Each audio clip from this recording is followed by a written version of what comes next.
တခါကရမ်းချမ်းသာတဲ့ကုန်းတဲ့ဦးချမ်းသာမှာကုန်းသိမ်းမောတွေအများကြီးပိုင်ဆိုင်ပြီးသားသမီး6ယောက်လည်းရှိပါတယ်။တရက်မှာတော့ကုန်းသိမ်းမောတွေကလေမုန်တိုင်းမိပြီးပင်လယ်ထဲမှာအရှုံးပေါ်ကဦးချမ်းသာလည်းချက်ချင်းမွဲသွားခဲ့ရပါတယ်။နေတဲ့ဆိုင်ကြီးကိုလည်းကျွေးရှင်တွေကတိမ်းသွားခဲ့ပြီးအားလုံးမပြောနိုင်ပေမဲ့ငယ်ဆုံးမလေးမိငယ်ကတော့အရှိကိုအရှိတိုင်းလက်ခံခဲ့ပါတယ်။ဒီလိုနဲ့သူတို့မိသားစုလည်းတောအုပ်ထဲကအိမ်လေးမှာသွားနေရပြီးမိငယ်ကအိမ်စားဖို့အတွက်ကိုငဲ့အကူကြီးနဲ့တီးပင်စားပင်လေးတွေစိုက်ခါအေးစိတ်နေကြပါတော့တယ်။မအေးစိတ်နိုင်တာကတော့မိကြီးနဲ့မိလက်ဖြစ်ပြီးအခန်းထဲပဲအောင်းကအရင်တုန်းကချမ်းသာခဲ့မှုတွေကိုအခုထိစမြုပ်ပြန်လို့မပြေးနိုင်သေးပါဘူး။ဒီလိုနဲ့တရက်မှာတော့ဦးချမ်းသာမြို့ထဲကနေသူ့ရဲ့ကုန်းသိမ်းမောတစ်စီးကပင်လယ်ထဲကနေမျောပါလာပြီးပစ္စည်းတွေလည်းကောင်းတိုင်းရှိနေတာသိလိုက်ရပါတယ်။ဦးချမ်းသာလည်းအဲ့ဒီကုန်းတွေသွားယူဖို့အတွက်တားကြီးကိုခေါ်သွားမှဖြစ်ပြီးမိကြီးမိလက်တို့ကလည်းသူတို့ပြန်ချမ်းသာတော့မှမို့လို့ဦးချမ်းသာကိုရွှေတွေကောင်းဝင်တွေကောင်းသောပစ္စည်းတွေကိုဝယ်ခိုင်းလိုက်ပါတယ်။မိငယ်ကတော့မြို့တော်မှာမနေကျင်တော့ပဲအခုဘဝလေးမှာပျော်နေပြီမို့ဝမ်းထဲနေတော့ဦးချမ်းသာကဘာမှအောင်မလဲလို့မေးလိုက်ပါတယ်။မိငယ်လည်းဒီမှာစိုက်ဖို့နှင်းစီပန်းတစ်ပွင့်သာယူခဲ့ဖို့မှာလိုက်ပါတယ်။ဒီလိုနဲ့ဦးချမ်းသာစိတ်ကန်းစီရောက်သွားတော့သူ့ကုန်းသိမ်းမောကိုစိတ်ကန်းကအကျွေးရှင်တွေကထပ်သိမ်းသွားတာသိပြီးတားကြီးကလည်းသူ့ကိုရှက်ခွဲတယ်ဆိုပြီးထွက်သွားပါတော့တယ်။ဦးချမ်းသာလည်းညရောက်တော့ပုံစံရောက်နေတဲ့တားကြီးကိုသွားရှာရင်တားကြီးနဲ့မတွေ့ပဲတားကြီးအရင်လောင်းကစားဆော့တုန်းကအကျွေးရှင်ကိုတိုးနဲ့တွေ့တာမို့လို့ဦးချမ်းသာလည်းပြစ်ကြော့အောင်ပြန်ပြေးလာရပါတယ်။ဒီလိုနဲ့တင်းတော်ထဲမှာလမ်းဆက်လျှောက်ခါလမ်းပြောက်ပြီးပြန်တိုးလာတဲ့ချိန်နန်းတော်ကြီးတစ်ခုအပြင်ကိုရောက်နေမှတတိထားမိသွားပါတယ်။ဦးချမ်းသာလည်းခဏဝင်တဲ့ရင်အထဲမှာစားကောင်းတောက်ဖွဲ့တွေကအစင်သစ်ပဲမို့လို့တခါတည်းဝင်ကြိတ်လိုက်ပါတယ်။ဒါအပြင်လက်ဆောင်သဘောအနေနဲ့ရတနာတစ်တာကြီးရောလမ်းတစ်ဝက်မှာကြံခဲ့တဲ့မြင်းကပါကောင်းနေပြီးအစင်သစ်ရှိနေတာကြောင့်ဦးချမ်းသာလည်းဒါတွေကသူ့အတွက်ဆိုတာသိသွားပါတယ်။ဒီလိုနဲ့ဦးချမ်းသာလည်းမြင်းတကောင်ရတနာတွေယူပြီးနန်းတော်တွေကထွက်လာခဲ့ပါတယ်။အဲ့ဒီချိန်ခြံထဲကနှင်းစီပန်းတွေတွေ့ပြီးမိငယ်အတွက်ယူလိုက်တဲ့ချိန်အဲ့ဒီအပင်ပေါ်ကနေတားရဲတကောင်ကြီးပေါ်လာပါတော့တယ်။သူအဲ့လောက်ပေးတာတော့နှင်းစီပန်းကိုယူရမလားဆိုပြီးဦးချမ်းသာကိုမိသားစုနဲ့တရက်ချိန်ပေးပြီးသူ့စီမှာအသက်ပေးဖို့ပြန်လာခဲ့ခိုင်းလိုက်ပါတယ်။သူ့စီလာမဲ့လမ်းကိုမြင်းကလက်ပြပေးပါဖြစ်ကြောင်းပြောပြီးဦးချမ်းသာကိုလည်းသူ့အိမ်နဲ့အနီးဆုံးနေရာကိုပို့ပေးလိုက်ပါတယ်။ဦးချမ်းသာလည်းအိမ်ပြန်ရောက်တာနဲ့သားသမီးတွေကိုဖြစ်ကြောင်းကိုစင်ပြောပြလိုက်ခါမိငယ်ကလည်းအဲ့ဒါသူ့ကြောင့်ဖြစ်ရတာပါဆိုပြီးမနဲ့လို့တာနဲ့ဦးချမ်းသာကိုထားခဲ့ကသူကမြင်စီပြီးထွက်လာပါတော့တယ်။မိငယ်လည်းမြင်းကိုနန်းတော်စီလက်ညှို့ခိုင်းလိုက်ချိန်မှာတော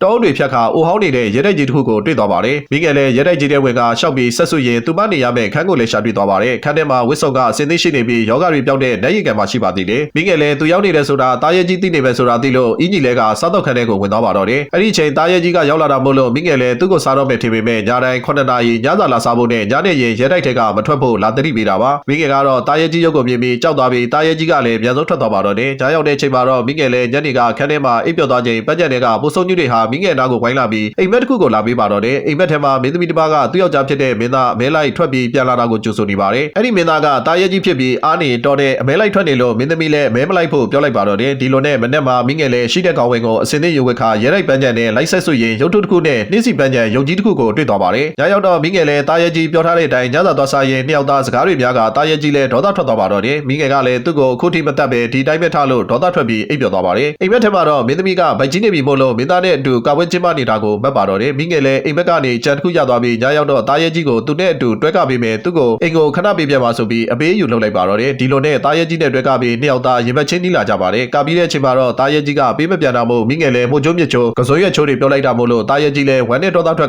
က်ထွက်ပြေးသွားပါတော့တယ်။မိငယ်လည်းတားရဲကြီးနောက်လိုက်ချောင်းချင်းတားရဲကြီးကအိမ်မက်ထဲကမင်းသားမှန်တိသွားပါတယ်။ဒါအပြင်တလိษံတွေကိုအသားစိမ်ဖောက်စားနေတာမြင်ပြီးကြောက်လန့်ကထွက်ပြေးပါတော့တယ်။ပြေးလွှားရင်ရေခဲပြင်မှာမြုပ်သွားတာမို့လို့တားရဲကြီးကပဲလာပြီးတော့ကယ်တင်ပေးလိုက်ပါတယ်။သူမနိုးလာတဲ့အချိန်မှာတော့တားရဲကြီးကသူမကိုအိမ်ခဏပြန်ခွင့်ပေးလိုက်ပြီးလမ်းမှာထိခိုက်မှဆိုလို့နတ်ဆေးရည်ပါထည့်ပေးလိုက်ပါတယ်။တကယ်လို့မိငယ်သားပြန်မလာခဲ့ရင်သူတင်မဲ့အကြောင်းကိုပါရှင်းပြလိုက်ပါတော့တယ်။မိငယ်လည်းတားရဲကြီးကိုပြန်လာမဲ့အကြောင်းဂတိပေးလိုက်ပြီးအိမ်ကိုပြန်သွားတဲ့အချိန်မှာပဲအကိုတွေကလည်းကျွေးရှင်နေလိုက်နေလို့မိကြီးနဲ့မိလက်ကိုပေးရတော့မယ်ဆိုတာသိလိုက်ရပါတယ်။ဦးချမ်းသာကလည်းသူမစိတ်နဲ့အိပ်ရတဲ့လဲနေတာကိုပါသိလိုက်ရပြီးအဖေနားမှာပဲကတ်နေပါတော့တယ်။ကိုကြီးနဲ့ကိုလက်တို့ကတော့မိငယ်ရဲ့ရင်တို့ကဈေးကောင်းမဲ့သိပြီးရောင်းစားဖို့ကြံနေကြပါတယ်။မိငယ်ကတော့အဖေနာကဲ့အိနေတော့အိမ်မက်တစ်ခုမက်လာခဲ့ပါတယ်။အဲ့ဒါကတော့အိမ်မက်ထဲမှာတားရဲကြီးမဖြစ်သေးတဲ့မင်းသားကအဖော်တွေနဲ့ရွှေသမင်ကိုတွေ့ကရွှေများနဲ့ဖမ်းလိုက်ပါတော့တယ်။နောက်တော့မှသိလိုက်ရတာသူပြစ်လိုက်တဲ့သမင်ကသူ့မိမကိုယ်တိုင်ဖြစ်နေခဲ့ပါတယ်။အကြောင်းကတော့မင်းသမီးကတောဆောင်နဲ့သမီးဖြစ်ပြီးလူသားဖြစ်ပြောင်းလဲခွင့်ရကမင်းသားနဲ့ညီးခဲ့တာပါ။အခုတော့တဘာဝဖခင်ကြီးလည်းသူ့သမီးကိုသိစေခဲ့တဲ့မှုနဲ့မင်းသားဖော်တွေကိုကြောက်ရွံ့ဖြစ်ပြောင်းကမင်းသားကိုလည်းတားရဲကြီးဖြစ်ပြောင်းခဲ့တာပါ။အဲ့ဒီချိန်စာကိုဖျက်ဖို့ကသူ့ကိုမျိုးသမီးတယောက်ထက်ချစ်လာမှသာပြက်ပြက်မှာဖြစ်ပါတယ်။တစ်ဖက်မှာတော့ကိုကြီးနဲ့ကိုလက်တို့ကသူတို့အကျွေးအတွက်ကိုတိုးကိုခေါ်ကရဲတိုက်မှာရတနာတွေရှိတယ်ဆိုပြီးခေါ်သွားပါတော့တယ်။မိငယ်ကတော့အိမ်မက်ကနေပြန်လို့လာပြီးသူ့ရဲ့နှက်ဆေးရည်ကိုဖခင်နေကောင်းဖို့အတွက်တိုက်လိုက်ပါတယ်။ကိုတိုးတို့ကတော့ရဲတိုက်စီရောက်သွားကြပြီးကိုတိုးရဲ့ဘေးတင်ဆရာကရဲတိုက်ထဲကရွှေပြားဆိုင်နေတဲ့ရုပ်ထုကိုတွေ့သွားပါတော့တယ်။ရဲတိုက်မှာတော့တားရဲကြီးကသူ့စီကျူးကျော်သူတွေရောက်နေတာသိပြီးကိုတိုးတို့ကတော့ဘာမှမသိကရဲတိုက်ထဲဝင်ပြီးပစ္စည်းတွေကိုအကုန်သိမ်းညွှန်ယူကြပါတော့တယ်။မိငယ်ကတော့အကိုတွေခွေးဆက်ခင်တော့မယ်ဆိုတာသိပြီးကိုငယ်နဲ့အတူရဲတိုက်ကြီးစီထွက်လာပါတယ်။ကိုတိုးတို့ကတော့ပစ္စည်းတွေယူပြီးအိမ်ပြန်ကြတော့မဲ့ချိန်ရဲတိုက်ထဲကကြောက်ရွံ့တွေကအသက်ဝင်လာပြီးသူတို့ကိုတိုက်ခိုက်ပါတော့တယ်။အဲ့ဒီကြောက်ရွံ့တွေကိုခိုင်းနေတာကတော့တားရဲကြီးဖြစ်ပြီးကိုတိုးလူတွေကိုအေးချမ်းမီလုံနေပါတော့တယ်။အဲ့ဒီချိန်မိငယ်ရောက်လာပြီးဝင်တားလိုက်တာမို့လို့မိငယ်ကတားရဲကြီးရဲ့အကြမဲတိသွားပါတော့တယ်။ကိုတိုးလည်းမိငယ်ကိုတစားကန်ဖမ်းရင်တားရဲကြီးကိုရွှေပြားနဲ့ထိုးတက်လိုက်ပါတော့တယ်။တားရဲကြီးဒဏ်ရာရသွားတာနဲ့ပတ်ဝန်းကျင်လည်းပြောင်းလဲလာပြီးကြောက်ရွံ့တွေပျက်စီးလာပါတယ်။နွယ်ပင်တွေကလည်းသူတို့စီ ပြေးလာတာမို့လို့မိငယ်လည်းအကိုတွေကိုတာရဲကြီးကိုချိခိုင်းပြီးနန်းတော်ထဲပြေးဝင်มาတော့တယ်ကိုတိုးတိုးကတော့အထဲမရောက်ခင်မှာပဲအာတုပတွေဖြစ်ကုန်ပြီးမိငယ်ကတာရဲကြီးကိုနှဲရီကန်နဲ့ထည့်လိုက်ခါသူ့ချစ်နေကြောင်းဝန်ခံလိုက်ပါတယ်မိငယ်ဝန်ခံလိုက်တာနဲ့တာရဲကြီးလည်းယောဂတွေပျောက်ခါမင်းသားအသွင်ကိုပြောင်းသွားပါတော့တယ်နောက်ဆုံးမှာတော့မင်းသားနဲ့မိငယ်လည်းညာသွားပြီးကလေးတွေမွေးကဇလန်းလေးလည်းပြီးသွားပါတော့တယ်လူကြီးမင်းတို့လည်းခရီးသွားရင်လမ်းမှာအပန်းမခုမိကြပါစေနဲ့အစုံထိကြည့်ပေးတဲ့အတွက်ကျေးဇူးတင်ပါတယ်